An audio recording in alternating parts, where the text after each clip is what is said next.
Hello and welcome to episode 27 of the Hooper Mum and Dad podcast. I'm Becky and this is Fuzz, and we're here to share with you today our first ever proper consultation with the Wales Fertility Institute. We are finally here at the beginning of our journey. Well, it's not the beginning because it's been a 3-year wait, but we're here, and this podcast is all about sharing and raising awareness of infertility, fertility issues for men and women, and trying to speak to as many interesting, cool people as we can. Yeah.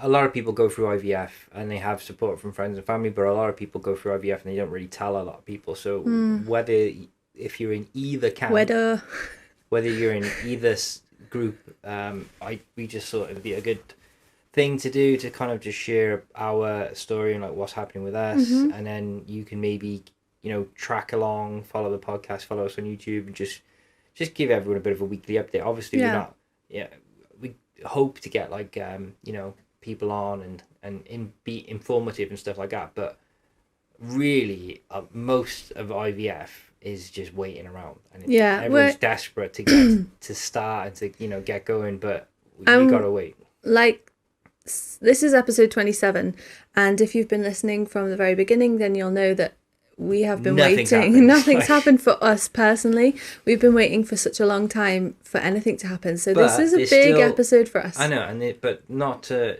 sort of dismiss all those previous episodes, because we've talked to other people and found out their stories. So yeah, no, I'm not dismissing that. But if you're here to listen about what's happening with me and Fuzzles, then come along for the journey. I think we should kickstart this episode with a brand new segment that we came up with last week, and that is Whispers. So, Becky, what's the whispers this week? I don't have any whispers. You know the deal. There's no whispers. You started a segment last week called Whispers, and it's all about didn't start a segment. Dishing the gossip, seeing what's up. You went, oh, do you know so-and-so? Come on, you must have some gossip. I've got no gossip. I tell you, I got some whispers. What's your whispers? Becky's got a brand new coat. A new winter coat from Don't know if I'm keeping it though. Why? Because I haven't tried it on yet, and I don't know. But your mum will be. But Sheila will be annoyed because Sheila won't mind. My mum's bought me a beautiful coat from M&S. So beautiful, you want to send it back? Well, no, I just don't know if it's going to be long enough. When you shop online, you have to try things, and Mum, out of everyone, knows that, and she won't be offended. We'll just buy another one. I'm joking. It's so funny. You should know that I'm joking. I never know when you're joking. When you go. So, whispers. Becky's an ungrateful girl. How long do you need your coat to be? There's no whispers. Although we've got a builder. We've got a builder who turns up. Amazing. Yeah, whispers. Never had a builder. Terry's whispers. Yeah. Big shout out to Terry for actually turning up, being professional, doing the job that he said he was going to do, if not on time, ahead of time. Absolutely, my mind's blown. Like, I've never met a tradesman that goes, oh yeah, I can do that. How much? Oh, this much. When are you going to do it? Then. Oh, and all three things line up. It's like unbelievable. Yeah. And we're pretty excited. We got our leak in our roof fixed. It was pretty worrying, like overnight with all the bad weather. We had just a big damp patch up here, so luckily Terry came out, patched it up, and he's like fixing it properly now. And and Becky's got the wheels turning, the design mind, the interior designer. I've got a whisper. It's just popped into my head. It's not related. You gotta say whispers. Trump's out. That's the whisper. Word on the street is Trump's gone. It's not over Everyone's yet, talking about. I know. Everyone's talking about. Let me finish. They're talking about Bernie. Why? Because he's sat in his chair like this. With his mittens. Bernie's mittens. That's the whisper of the week. I know. Everyone loves it, but it's hilarious that everyone was like all glamorous at the inauguration and like looking really fly in their outfits and their fancy coats. And there was Bernie, like me, sat there. Good. It's not about pomp. It's just about. It's just about realness. We're here for the realness, which is what I deliver. He's got the same mittens as you. Yeah, he has. Yeah. But so other stuff was going on. Like, I've not been training, and I've why have I not been training? There's a reason. Tired. Your bike's been broken? Bike's been broken. You nearly had an accident on your bike? Nearly died by somewhere, don't want to say. And then... Why don't you want to say? On the road. Well, I just don't want to put a bad... You know, it could have happened anyway, but it's just... It was a bike failure thing, not a road thing. So thing. anyway, I've not been training too much. And then I thought, well, as soon as I've had a bit of a break, I'll have like a week off, because you're meant to do that with like endurance sports, like marathons and triathlons and stuff.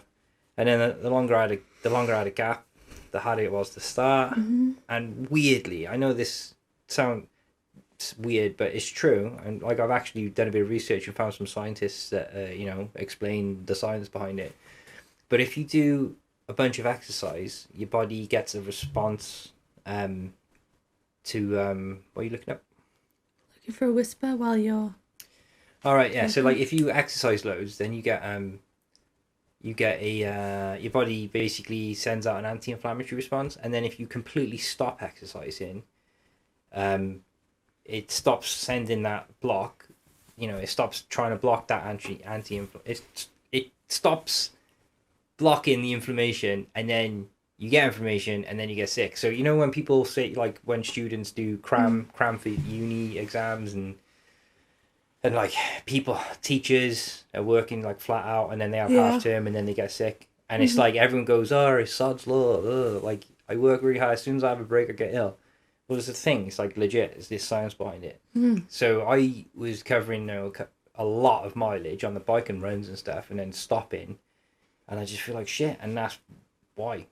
Yeah, because your body's just like, now I've got time to be like... No, I think it's... Yeah, that's what I mean. Most of us think, oh, well, maybe you needed the rest. And I don't think that's the case. I think the case is, if you just go from being active and doing all this stuff, and then stopping it, that's what sends you bad. Yeah. And for me, today's meant to be an exercise or a run day, and I'm not feeling it, so I think I'm going to do yoga instead. But it's bad weather, there's a pandemic, you've done really well so far. Yeah, I just got to be careful not to let the excuses roll in, because I'm a chunky monkey. I'm alright. You're not big at all. Like, you're not. Going back to that whispers I was just searching for, I've just started following a new lady on Instagram called Pinafores and Peonies, and she's from Liverpool. And she got COVID, so she's been in the university hospital in Liverpool. What can you tell us a bit more about her? Is she just a random she had IVF, and right, so she's she's an IVF pregnant lady, so she's just birthed on Mike. You're gross. So she's pregnant currently, and she's pregnant via IVF, and she's got COVID. Aren't they changing? I saw something in the news earlier about like IVF protocols for Israel. In Israel, they're saying to women who are pregnant to take the vaccine. Yeah, I think they're saying that here now as well, and I think they've changed the advice on the vaccine as of maybe the 30th of December or something. I think it was. So before they were saying don't have the vaccine if you're going to get pregnant within 3 months, because don't. But now they're saying just get it, because it's better to have it than not have it, I think. The chances of you, if you don't have the vaccine, the chances of you getting it anyway are quite high. And we're not likely to be offered it anyway before we have IVF. So although I think they were looking at teachers being pushed ahead. Yeah. There's another whisper. Go on then. No, that's it. Oh. You just said one. It's a rumour, isn't it? No. That was another whisper. Yeah, so let's full circle all this babble and go back to babble. It's important stuff. Important whispers. Yeah. Gossip. You can't be like super formal all the time. I'm not formal. So we had our first appointment at the Wales Fertility Institute this week on Tuesday, and it was new. So anyone listening in the future, like, maybe it won't be like this when you were listening, but obviously it's COVID times, and they've started doing their consultations via video call. So that was weird. Like, I don't know how anyone else is, but when I'm waiting for an appointment at the doctor's, whatever it's for, I always get a bit like anxious. Or people like get nervous energy energy. Waiting for anything. I don't like waiting. You know, it's people in queues at supermarkets. Yeah. like sometimes people will be on their phone just waiting in the queue, and some people that haven't got anything to do will be like tapping their feet and just being angry. Yeah, it's just a human thing. Not a nice thing to wait. And it wasn't on time. Like, I thought video consultations. Shots fired. There's no, but there's no excuses for like. There is. They're probably doing a million and one things. Like, yeah, they had a consultation before that went on. Someone had a few more questions. Yeah, apologies for my very rude wife. I'm not being rude. I just thought that it'd be like more time efficient because it was via video. Yeah, but they probably spoke to someone else. Yeah, I know. I'm not saying that they didn't, but I just thought they'd have nailed the slot time by now after doing it for years and years. Had technical issues and all that. Yeah. Messes it all, didn't it? She did say actually it was because of technical issues because the other couple. But we're very techie, obviously, so it was smooth for us. And it was good. We spoke to the same consultant, Dr. D'Angelo, and I got a bit familiar and called her Ariana at one point. I was like as I said it, I was just like, ugh, that awkward moment.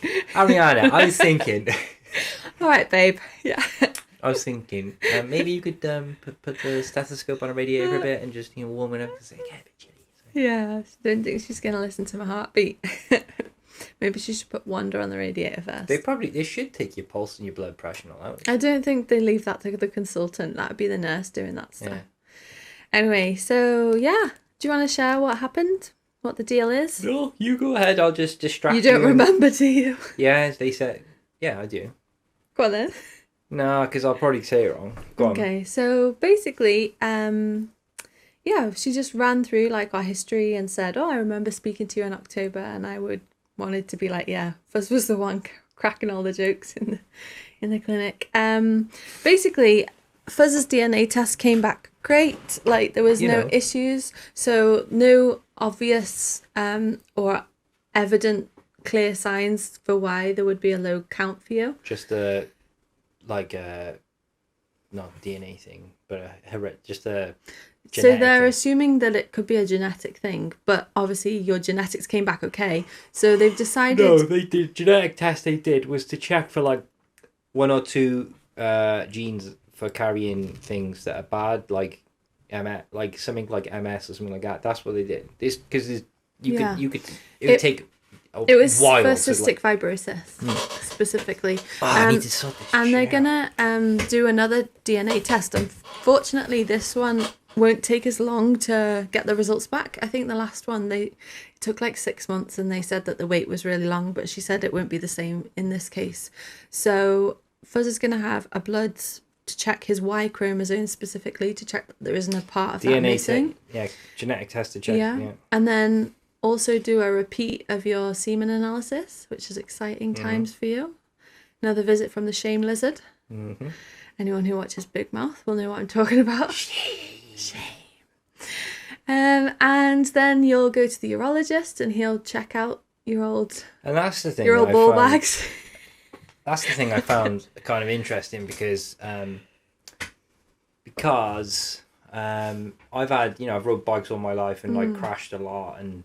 I've had like a lot of things going on, and I thought, what?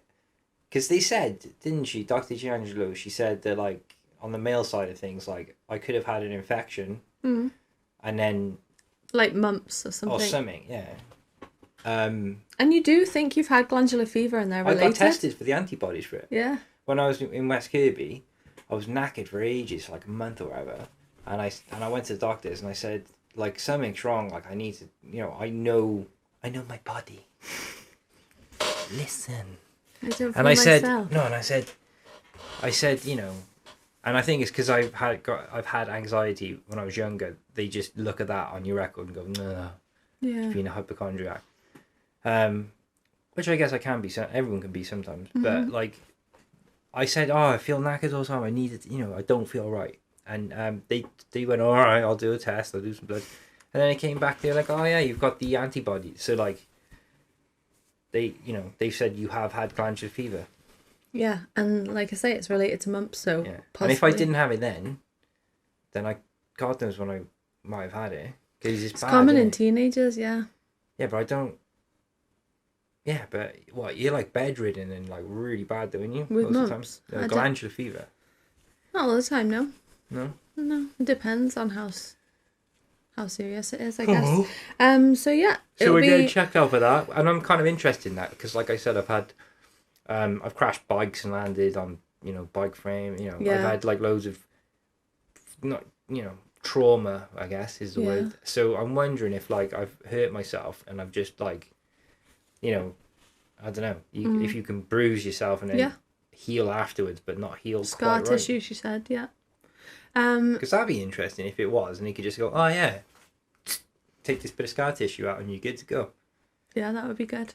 So that's a visit to Dr. Jenkins, the urologist, and that will be following those tests. And I will also have a blood test and a scan, a visit from Wonder. Get your balls checked out as well. Get my balls checked out. Yeah, so I'm going to have to get prepped up and ready for that dildo cam, basically. Yeah, that's all happening quite quickly. I think Feb 5th, like the first few weeks of Feb. Yeah, we got like that appointment, then a couple of days after semen analysis. Yeah, and which will be fun and games. Yeah, well, it's got to be done. Yeah, and then it's another video consultation, and then I guess see the urologist. So we'll go twice. Tests, semen analysis, Skype, then. I don't know if there'll be a video call in between. I think it's I'll tests, see the guy first, and then tests, appointment with the guy, video call, and then go. And then video call will be after the urologist. Yeah, I think so. Because they said So that's all really good, and they're being really thorough. We can't ask for more, really. No. So yeah. I mean, I don't know what to say. I'm just really tired and stressed and like. But I'm really pleased that we're moving somewhere. Like we're going somewhere. Yeah. You said the other day that I was moody. You're like, oh, you could be a bit happier. Blah, blah. And I'm like, and I was just trying to explain that like, I was like tired. So I was just less animated and not jumping around and stuff. But B, I'm being cautiously optimistic, like an optimistic pessimist. Yeah. Because I still can't believe how they're open. Yeah. With all the, with the numbers, because they're breaking the numbers every day. And I'm just excited. I know, but I think it's good to just be a bit level about it though. Without I'm not like I don't know. I'm not excited. Like oh my god, it's gonna work. No, but maybe it's a good chemistry. Maybe me being the way that I am and you being the way that you are is like good because you're happy and you can be nice. But then I'm not encouraging it and being like, oh yeah, let's like stop making a nursery now. Because I'm just like prepared to share everything too because whatever the outcome, whether it's good or bad, or then can't be worse. mean, I can't say that we'll be doing weekly things if like it gets really depressing and stuff, but we will share at some point what's happening. Well, I think that we should just commit to doing a weekly thing and just talk about it but openly. Then if we are successful and we have a miscarriage, or if it's not successful and I just feel really down, I'm not just gonna like definitely pop onto a podcast just because we've said we're here to share. That's fair. No one's gonna make you do anything you don't want to do. That's fair enough. But all I'm saying is like the way that I view this whole thing is that like we're not looking at it like we're trying to be popular or trying to be super this or super that. We're just being like this is it. This is. But sometimes when you're being, you can't be like. This would be too much. Like if I'm okay. Well, if it's too much, it's too much. But if it's not too much, I think that there's a place for it. There's a place for sharing the shit times as well. Yeah, but you have to be in the right place. Yeah. Because if you're just crying, then that's not very good. But it is helpful for other people. If you can, like this is what I mean, you've completely ignored what I'm saying. What I'm saying, if you can talk about it, then it's okay. And if you can't talk about it, that's fine. But what I'm saying is it doesn't have to be light and fluffy and like all positive news all I the know. time. Like, and I'm completely that you're the one not getting what I'm saying. No, we're in agreement, but you keep reinforcing this thing of like I'm just saying it might not be on demand that week. Like I'll always share what's happened. But I'm not necessarily going to do it on demand. No, you can do what you want. It's fine. I'm just trying to. There we go. So it's exciting. Like, and I feel it's a weird thing because we're at the beginning, but we're not because the beginning was get taken away at any October 2017. Like it could get whipped away at any moment. It could get whipped away at any moment. Not in general terms, but because of the situation with the world and the pandemic and stuff at the moment. I know. So. But going back to that, yeah, we're at the beginning, but it's not the beginning. So, yeah, we've waited a long time. And I think that's why I'm so excited, because it's just, yeah, finally, it's not stagnant anymore. It's, happening. There's stuff, positive steps are happening to contribute to the end goal of bringing home a baby. Yeah. Baby chukas. Yeah. Which is cool. Yeah, so that's fun stuff. What were you thinking about fitness stuff? Because you're doing well. You're doing like runs and all this kind of stuff, but listening to your body at the same time as well. And given that everything is the way it is, if you are a bit tired and run down, it's probably best not to exercise. Mm-hmm. But I mean, just to circle back to our friend who talked about how losing weight can help. Yeah. Yeah, I think I always go back to this, but that egg quality seminar that I listened to with, I can't remember the name of the consultant, but she was from the CRGW in Cardiff, which is a private fertility clinic. Yeah. And she said losing even 0.5 kilogram before your cycle is a good, has a positive outcome. Before you have treatment. Yeah. I don't know why.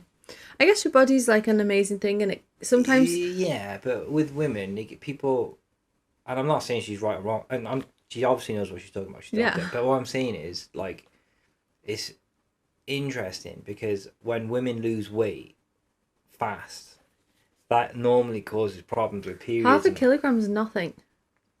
But yeah, that's like on the safe. That's 4 the safe kilograms is a stone. The most that you're meant to safely be able to lose a week safely without taking the piss and starving yourself and stuff is 0.75.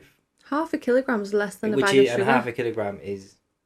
It's nothing. But if you try and lose 1 kilogram a week, it's not. She said just 0.5 kilogram overall. Yeah, exactly. That's what I'm saying. So that's nothing. I don't know why we're talking about the weeks then. No, because you brought it up. So yeah, I'm hoping to just be a bit more mindful with my eating, and No, that was the question. So what are we thinking? For nutrition-wise? Are we trying to lose weight? I'm trying to lose weight. Yeah, I feel. Before you cycle. Yeah, but not just before my cycle, because I want to feel happier. Yeah, because that sounds ridiculous. Because happiness is not a weight, but you gotta be, if you're healthy. I want to be happier, as in not because of my size, because I want more energy and I want to feel. And you want to be healthy. Yeah, I want to do it to be mentally happy. Do you know? You should also want to do it because if you're trying to start a family, you want to be healthy and be around for a long time. Yeah. And if you're overweight or obese, you're at risk. And to be in the habit of exercising properly and well. And getting my heart rate going and being a good role model for children, because But that's a really weird topic at the moment, right? Because there seems to be this thing where if you say it's not good to be obese, it's unhealthy to be obese, you shouldn't be obese, people will attack you. And I think that's wrong, because if you're obese, you're at higher risk of high blood pressure, type 2 diabetes, cancers, the works, COVID, Jesus. If you're obese, you're 4 times more likely to die from COVID. Yeah. So I think you can say whatever you want, but me personally, I want to say that it's really important to look after yourself, and and there's nothing wrong with looking at yourself and thinking, okay, I'm obese. I was obese last year. I'm still overweight now, but trying to have a go at it, because it's easy to just say, if someone says, do you know what, I'm going to tell you, it's totally fine. Be as big as you want. Be as fat as you want. That's not helping anyone. That's taking daughters and mothers and sisters and brothers away from their families earlier than they need to be. What about dads? Yeah, I run out of things. But especially because we're on social media and stuff like that, I just want to say that, because I think it gets a bit. I mean, aside from weight, anyway, I know that children do as you do, not what you say. So I just want to be the best kind of version of myself that I can be. Read more. I think it's a balance. Exercise more. Just generally be a bit more do things that make me happy. And I know when I exercise, we should dig out those happy. Photos, the ones that draw more. The photos from about maybe 4-5 years ago when we went to America. No. Before we went to Burn America, them. we got into a really bad habit of just eating shit. Fajitas, like every just day. like the worst food. And stupidly, I guess if we sat down and thought about it, we would know what's up. But for some reason, we were like, we'll just do this, and it's okay. We had takeaway on Monday, but we'll have 2 takeaways this week, and we won't have one next week. And for some reason, we both did it. We both like just gave each other excuses and just whatever. And before you know it, I was like 110 kilograms. Like, I'm heavy now, and I'm like 90. That's 20 kilograms. That's 1/4 of my weight now on top of me. That's nuts. I was massive. I was like, you ran huge. 110 kilograms. I was 110 kilograms. No way. I was 110 kilograms. I shit you not. 20 kilograms heavier than you are. I'm 90. Well, okay, I'm 90 kilograms now. So, there's no I'm easy not way of that doing it. much- But basically, like, if you take me now Yeah. and you took 1/4 of me, Yeah. of my weight now, and add it on to my weight now, that's about where I was. I'm not far from the weight I was when we were in America. No, I'm only but you've got muscle now. I'm only you're like running. 5 kilograms less. You start running, your legs will develop muscle, and we weren't doing anything then. When I came back from my career, I was tiny, like so skinny. But our bodies change over time anyway. Yeah. But the point I'm trying to make is, like, we're not like healthy really. We're just trying our best to be a bit healthier. But like, there is, when people say like, oh, you can be whatever weight you want, and beauty is nothing to do with weight and all this stuff. It's a nice idea, but like, you are at risk of like type 2 diabetes, high blood pressure, and cancers, and COVID as well. So like, it's not a bad idea to try and become more healthier weight. Yeah. Because, and it sucks. Like, I hate that that's a thing now, because it's hard enough anyway to like motivate yourself to make changes, because it's hard. Dieting and losing weight wherever is an effort. It's horrible. Your body doesn't like it. Your hormones go out of whack. You get mood swings. Yeah. It's not nice. I find that. So I think when people say, "Oh, you're beautiful just the way you are. You don't need to lose any weight," I'm like, if you like, if I spoke to myself at 110 kilograms and I put on that NHS app like my weight for the BMI thing, and it just broke. The phone flipped over. It was that far over. It was just like, geez, like, if someone told me, do you know what, Fuzz, you're beautiful just the way you are, I'd be like, don't tell me that, because I'm going to be unhealthy for longer. But you do that. You enable me a lot of the time. You're not obese. Yeah, but I've often been like, I'm not going to eat this. And you're like, you're not overweight. Well, I don't... If you were obese, right, which you're not, which is not even that hard to do, right? Because I've been obese a lot, right? I have. I swear to God, I'll show you. Can go on. I'll show you my Garmin. Just the BMI. But BMI is a good indicator anyway. And unless you're an athlete with loads of muscle, then it's going to be fairly accurate. Anyway, if you were like literally eating a chocolate cheese, chocolate gatto every day and pizza every day, and you were like putting on weight fast, then I would say, Beck, I think we really need to look at losing some weight. I'm glad you'd be in my corner. That's good. Looking and after you'd me. you'd go, fuck you. I want to eat We whatever should, I want. yeah. And then anyone that found you on social media, if you complained about it on social media, and someone else went, do you know what? You're People beautiful. would shame you and not me. Yeah, they'd shame me, and they'd say to you, "You're beautiful just the way you are." Blah, blah, blah. And in 10 years' time, if you're like morbidly obese, and you need like a tractor to get you on the, not a tractor. You know when people get that geriatric. When people get really bad, they need special bariatrics ambulance. They need like special ambulance. Like that's not good, and No. they could.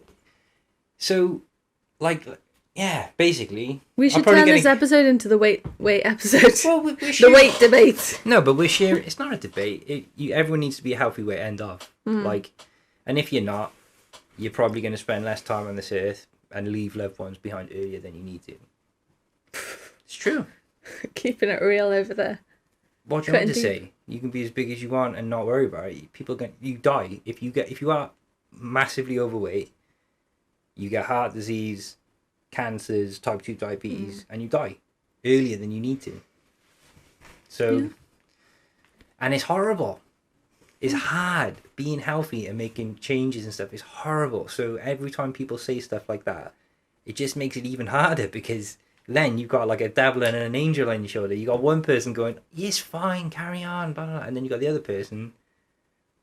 Well, I think it's often a vicious cycle when people are overweight or struggling with their weight, because you get comfort from food, don't you? I think a lot of people. Andrew Huberman's podcast. Yeah. Our favourite guy. I definitely comfort eat, and I'm not an overeater. Yeah, but you like. If I feel bad, then I'll be like, Andrew Huberman's podcast. There's a hormonal change that happens in your body after taking a massive intake of carbs and stuff, which also, interestingly enough, like lowers. It kind of gets rid of that anxious feeling.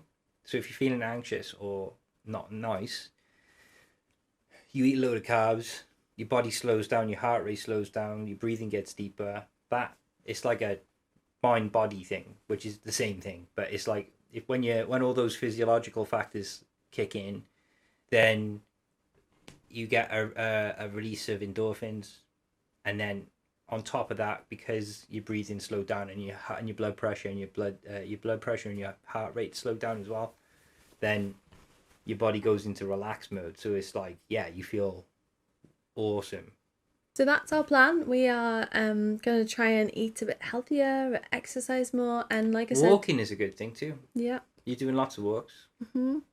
Well, we're fortunate that we have to walk every day. We walk the dog every day, but going a bit further and for a bit longer and up steep hills, and doing stuff that I enjoy, like drawing and. You've got your Garmin as well. Yeah, using my Fitbit to track them walks. Yeah. It's kind of like another kind of boost as well when you see how it's tracked and where you've been and how many steps you've done, which is great. And yours, I've noticed, because we've both got Garmins, and Becky's Garmin is a bit newer, so the stuff on the app and the screen and stuff is a bit newer, and it was like kind of interesting because it's like a computer game. You know what I mean? You're like, oh, I want to get these points, and it goes wing, and it's an animation with like bright colours, and you're like, Fuzz, I'm a seahorse. And I'm like, what? I've noticed from working at home as well, my steps, I really have to think about my steps, because I always want to do more than 10, and 10 steps. 10,000, sorry. But yeah, like I'd say on an average day I do more than 12. And on a day where I've done lots of dog walking, I do about 20. But since working from home, like I'm sat down, anyone knows if you're in education, you work in a school, especially, in any setting, I think you're on your feet a lot of the time, and you're moving around the classroom, you're moving around the building, you're around the playground, and obviously that's not happening because sitting up, standing up. I'm literally just, you sat up, sat down, sat up, sat down, and I'm just sat still. So I am feeling very stiff. So I think I do need to do yoga. And you are doing your stretches, aren't you?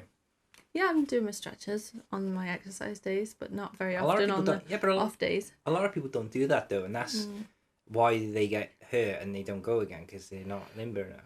Yeah. But interestingly though, like since I've had a big break from exercise stuff, and we've been in lockdown, so we haven't been going out and doing as much, I've actually lost weight, and it's I don't know, probably because I've been busy and I haven't cooked, and I don't eat. We haven't got any snacks or junk food really. Like I don't really like chocolate that much. Well, we've just stopped buying it, because if you haven't got it, then you can't snack.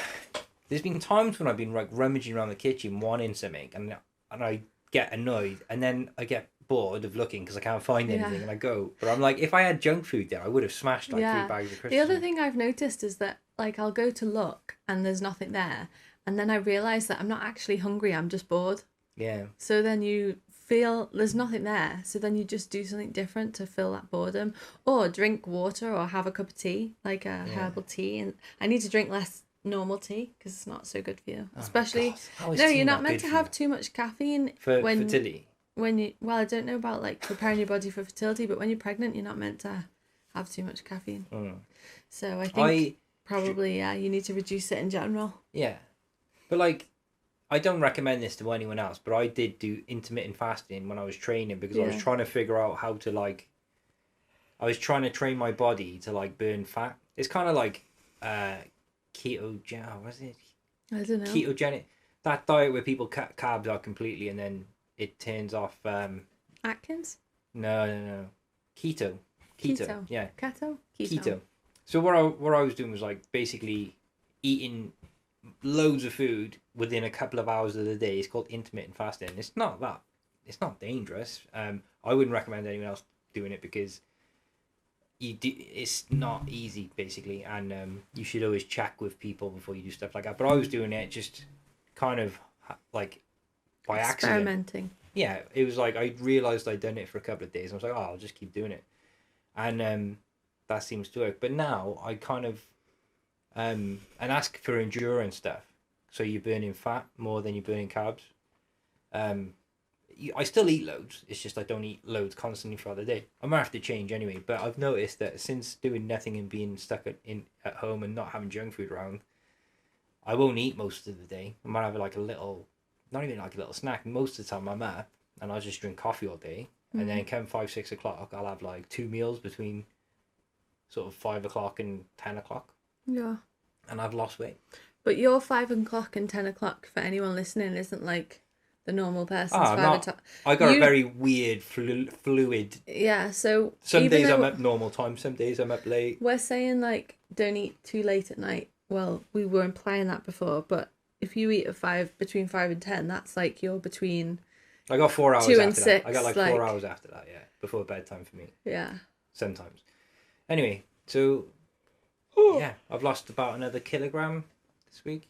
It could all go back on though, and a lot of it is. I think you can put that much on and off in a day, depending on what you eat and what you. Yeah, I try and weigh myself based on the same time of day. So when I wake up, but big shout out to On It Sports from Porthcawl, a local bike shop. I managed to get a trainer. I've been after a trainer for a while because when it's icy, we can do. I can ride my bike indoors. It's basically what a lot of triathletes and endurance people do when the weather's bad here in the UK. But it's pretty good because I got 2 bikes. I can set one up for Becky, and then Becky can jump on the bike as well, watch your TV shows and stuff like that, but whilst on a bike. And the beautiful thing about cycling is that you can burn a lot more calories because you can go for longer. With running, you burn a lot of calories, but it's really aggressive on your body, so you can only do it for so long. Cycling's a bit easier on your joints, isn't it? It's indefinitely easier because there's hardly any pressure at all. So we're both going to be jumping on that, and what I was thinking we could do is maybe do some lives and stuff on the bike. Yeah. We can't do it at the same time because we've only got one bike, but Becky can maybe jump on the Insta on Hope and Mum and Dad and just check in with everyone. Yeah. And I've even got her. I've put it away now. I got her a little cycling outfit, which she's very over the moon with. Yeah, it's very cool. That's a joke. She was like, "I'm not wearing that. I'm not a cycling geek." Well, it's a bit much. She got me like a matching set, and it was just like over the top. It had like a lion on it for the graphic. I got the cheapest thing from the Union Jack. Yeah, Planet X is a British company and they make really good quality stuff for quite cheap. And I just got what was on offer. Yeah. So it wasn't really about the sexy number. It wasn't really about the colours or the patterns or anything like that. It was more about function. Yeah. So you got, like, it's got a chamois or pad. Cycling shorts with a pad just so it's a bit nicer for you. Cushion the old butt. Yeah. And you obviously when you sweat as well, if you've got the right clothes on, I always thought, that's a bit overkill. And I was thinking, I was like, roll my eyes at people in proper kit. But when you have it, way more comfortable. You don't get like any rashes or anything because the sweat just evaporates. Yeah. So that's the plans for the next few weeks. And make sure you check in on the Instagram because Becky, I know she's keen. She's keen to get cycling on the trainer and do some lives. Yeah. That is the plan. I'm just really tired now, so we're both just tired all the time. It's that time of year, I think. So we're hoping you're all okay on whatever phase of your journey of infertility or supporting someone with infertility that you're at. Yeah, there's loads of people you can go and check out, like the Instagram community and everything is a great place to get resources, talk to people, make friends who are going through similar things. And I can't recommend Sandy Christiansen highly enough. She is a fertility coach now. She was formerly an embryologist, so she knows so much stuff. And it was interesting to know someone who was an actual scientist in the actual field of this whole thing, but also interested in the emotional and the sort of psychological side of it. Yeah. So we did a podcast with her quite a few months ago now. So go back and check that out too. But also connect with her on Instagram and reach out to her if you're needing to talk to someone, because she has great stuff going on. I wonder if Kev, you know our friend Kev at the Man Cave? Yeah. He's a big fitness guy. Yeah. And now with lockdown, because anyone who does fitness with the new lockdown stuff seems to be buying more indoor trainers and treadmills and things like that. I think he's doing a lot of running. Yeah. I was just going to say, we should check in with him and see how he's doing. Yeah. Cool. So go and check out those two people. They're this week's shout outs, I guess. On It Sports Port of Call. Yeah. They do web orders, and I was trying to get a trainer from everywhere and phoned up a local shop for local people, and they had one. So yeah, give them a shout. And Encyclopedia Cardiff, where I almost got Becky's shoes, but I'm gonna have to, get them sorted out.